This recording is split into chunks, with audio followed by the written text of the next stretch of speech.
Let's talk about it. NFL overs and unders. Sawyer Stull. We are chewing our way through the AFC today.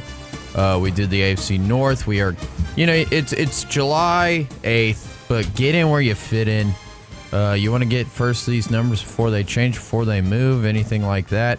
So looking at the AFC South. Get them while they're hot. Get them while they're hot. First up, the back-to-back division champs, back-to-back 10-win seasons in 23 and 24. Your Houston Texans. Is this the year they do it, fellas? They take the next step and get out of the 4 spot, that wretched 4 spot that they've been in. Can the Texans do it this year? Get yourself 11, 12, maybe 13 wins? What is the ceiling? I actually want to say, yeah, there's a world where they could be the second or third seed in this division. It all breaks well, and they can get over that just 10 flat hump. In that, I think you have 2 divisions in the AFC West and the AFC North that could likely cannibalize each other. Sure. And we've seen the tides are rising all over the AFC West right now, so competition is going to be very, very stout, and the AFC North is hard-nosed football. But so there's a world where I don't think that they're just, hey, you're victim for the 2, whoever ends up being that 1 seed in round 2. Their over-under is 9.5 wins. I believe it is not one of the lowest odds at like minus 110, 115 on that. But I'm going to tell you, you go over looking at the division because once again they should get 6 wins in the division, and at that point you're only needing 4 more on the season, and that is incredibly doable for this Texans team. They have some tough sledding at certain points of the season. Early out of the gate, I'd rather have them be a tough situation as opposed to at the end of the year. End of the year last year, they had those games where it was like I want to say it was the Ravens, the Dolphins, the Chiefs. Yeah, all Ravens within was like that, 10 days. That was the Christmas Day game, correct? Yeah. Well, they're not doing that this year, and they get the likes of the Colts, the Chiefs, the Cardinals, the Raiders, and then Chargers and Colts again. And a handful of those teams could be packed up and in for the season at that point. So, what are the high hopes? What are the expectations? Like I said, division champs. Division champs, and what seed would you say in the AFC? Is there any world where they could be a 1 seed? No, I don't think that is reserved for the Bills. The Ravens trending up. I probably think the Chiefs still ceiling thrown in there. is 2, ideally 3. Okay, fair enough. I think this team will be very good this year. The biggest question mark, obviously, is the O-line. The defense was very good. They've added more to it. I really like what the Texans have done with the wide receiver room, giving C.J. Stroud more options. Again, just need to see the offensive line. It was really bad last year, and you couldn't keep up C.J. Stroud, and that was huge for him, and why maybe he's considered to have a sophomore slump. How much of that was on CJ? Yeah. I don't think a lot of it was. I think the offensive line in general kind of... And weapons falling apart. But what they did is they added some in the offseason. They got a great backup running back. It just kicked the tires on Nick Chubb. I like that, considering Joe Mixon played so well. I think that's huge to have a running back 2 in this league, a 1-2 punch. If he can get you 600 yards this year, that's a pretty damn good pickup. And I like getting both the receivers from Iowa State. Nico Collins coming in healthy. You got to have that while Tank Dell gets fully healthy himself, because we might not see him this season. So I like the AFC South champions to three-peat. I will do over 9.5. I think this team, if they win 11 games, that's great. I think they can win up to 12 games. Absolutely. This is a bad division. They play the AFC West and the NFC West, which AFC West is really talented this year. If they can get 2 of the 4 of those, and then NFC West... 2 of the 4 out of there, too. Right, exactly. Yeah. The Cardinals, the Seahawks, and if you could get a Niners or maybe Rams, if you come home with going over 500 in both of those, your 17th game is against the NFC South, which will be Tampa Bay, I believe you said, yes, right? Yes, it is Tampa Bay. So that'll be an interesting game, but we'll see. I like them in the over. Fireworks last time those 2 teams played. Yeah, Jack, what do you like? Over? You said the over's 8.5? 9.5. Yeah, I'll take the over there. It's not the... Not craziest pick to take that, right? Yeah, no, I mean, I think they can win 10 games. They might get lucky, and the AFC West is going to cannibalize itself. Could. But I don't think this team is better than the Chiefs. I don't think they're better than the Bills, and I don't think they're better than the Ravens. So the 4th team. You haven't made it to that next top and maybe tier. maybe the Chiefs, like maybe Mahomes misses 3 games, and maybe the Chiefs don't have the record. But they were what? How many wins did they have last year? 15. They had 15 Yeah, wins. 15. And it didn't even feel like they were that good of a team. So their scoring differential was, for having 15 wins, was a team that probably should have had 10 wins or 9 wins. yeah. It My just wasn't even point close. is just like, do we think the Texans are beating either of those 3 teams? I think they could beat the Chargers again. Not till I see the O-line. I have to see them improve. Yeah, actually. The actual offensive line, right? Yeah. Maybe they're the 3 seed. they're They getting- play Pittsburgh. I think they can win that game. I just think it's going to be another Texans season. I think they are going to lose in the divisional round. It's fair. Fair assessment. We're doing it this year.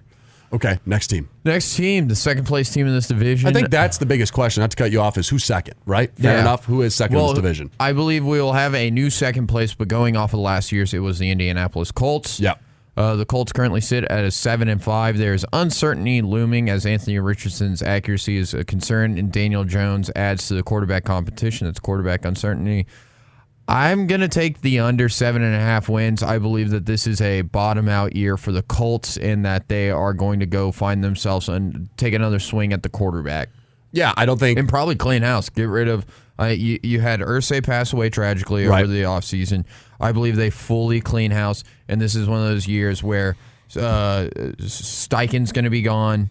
Oh, wow. I think Steichen's Full gone, Ballard's cleaning. gone, Okay. Richardson's gone, Yeah. and they go, we get new GM, we get new coach, and we go new quarterback. This is a team that hasn't been talked about very much in the offseason. Obviously, Jim Irsay, as you mentioned, passed away.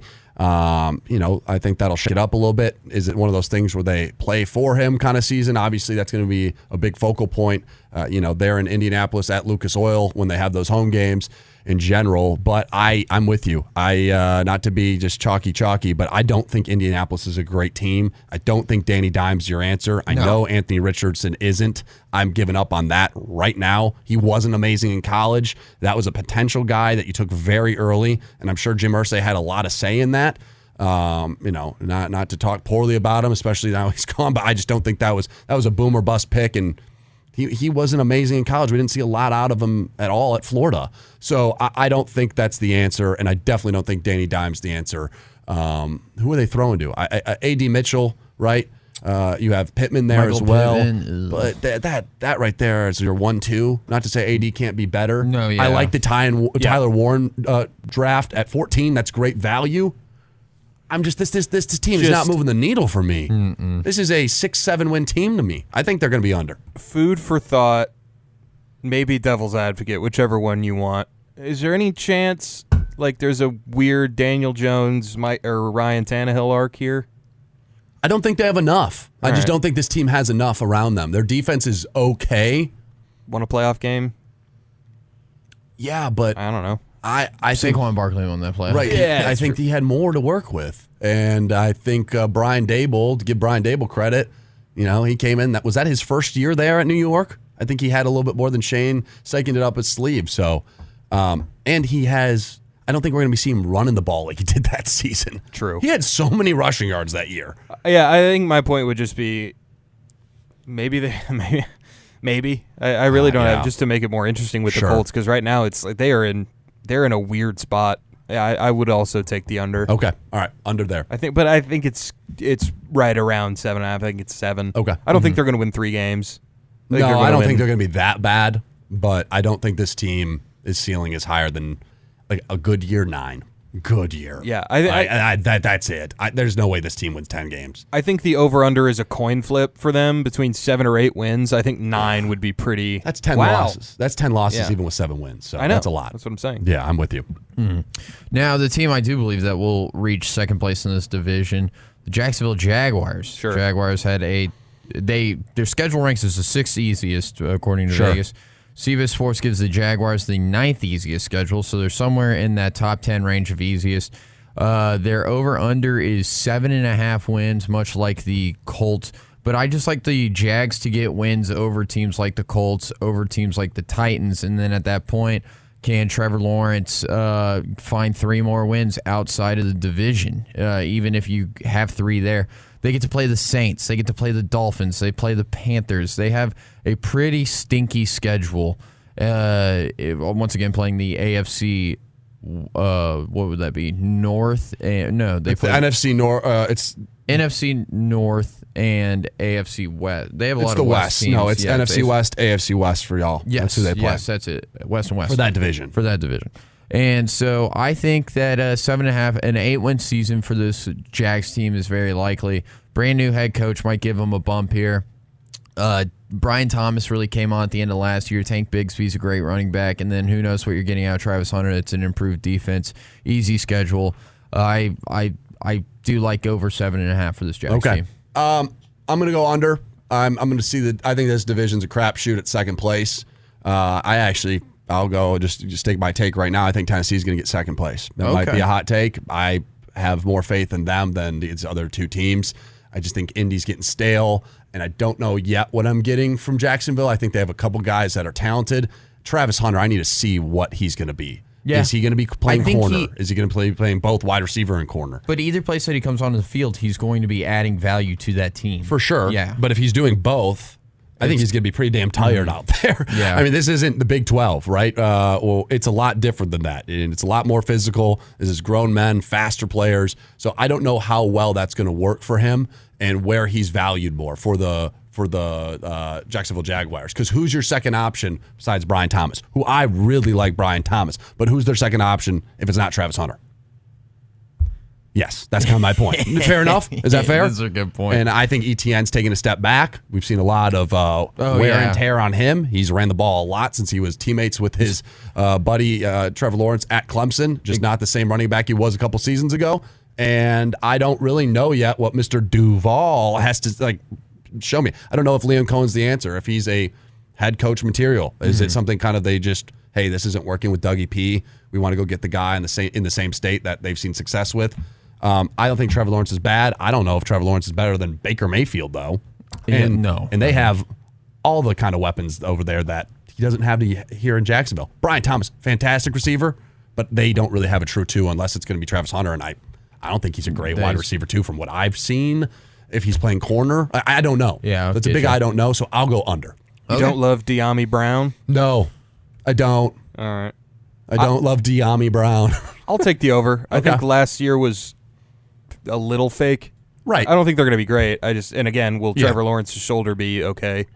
But I think that they're a 9-win team. Okay, that's pretty good. Why not, All right, so the team that got to pick 1-1 overall this year's NFL draft, the Tennessee Titans.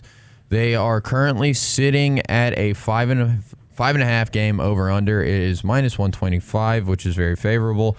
Vegas has them slated to win maybe like 6-ish games is what they're feeling. I'll take the over on the Tennessee Titans, get that rookie bump. They will lose week 1 to Tampa Bay. There's no ifs, ands, or buts about it. History just always says brand new quarterback never plays too well week 1. It's tough sledding for a rookie right out of the gates. The only one to ever get it done in recent memory, was Caleb Williams against the Tennessee Titans, and that was not Caleb Williams winning that game. That was Will Levis doing everything in his power to lose that game. There was some really good Will Levis in that game, for sure. Yeah, I'm hammering the over here. I thought their defense, especially in the first half of last season for Tennessee, was pretty good, and I think Cam Ward adds a not the dumbest guy ever element that Will Levis has. So I'll take the over for Tennessee. I don't think they're going to be. I think they're a sub 500 team. Yeah, that's fair. When it's 5.5, I'm grabbing that for sure. I think this team's going to be close to 500 mark, which would be a really good year for them. I think it's really going to be hard for them to get more than a 500 team because of what's around Cam Ward. As hot as I am on Cam Ward, I think he's going to come in and set a tone that guys like Will Levis and Mason Rudolph or whoever you're throwing out there did not set. Yeah, he is a grinder, but who is he throwing to? That's my biggest thing. Over a 500 record for Tennessee would be smashing the over. 100%. If it's 5.5 and you're saying 9 wins, you have to get to 9 wins now. I think the team that's going to get second in this division is probably an 8-win team like it was last year, and probably that could be Tennessee, maybe even 7 wins, which I could be right about all these teams because I took the under on both of them at 7.5, and this team's at what, 5.5? You said. They're at 5.5. I would slam this. I get that they don't have a lot of weapons around them. I think this could be a 7-win team, and I feel pretty confident about it because Cam Ward's going to set the tone. I think it's a difference maker that has guys on their defense that are solid. I think there's some really good players in the defense, and I think their running back room's not the worst either. No, It's the wide receiver room, though. That's the issue. Van Jefferson. Calvin Ridley, Treylon Burks, if we're doing that again. Tyler Lockett, though. Tyler Lockett is a good addition that I think, hey, that guy's still productive in this league. So I think he'll probably be the number one target. And I love the fact they go and get Gunnar Helm.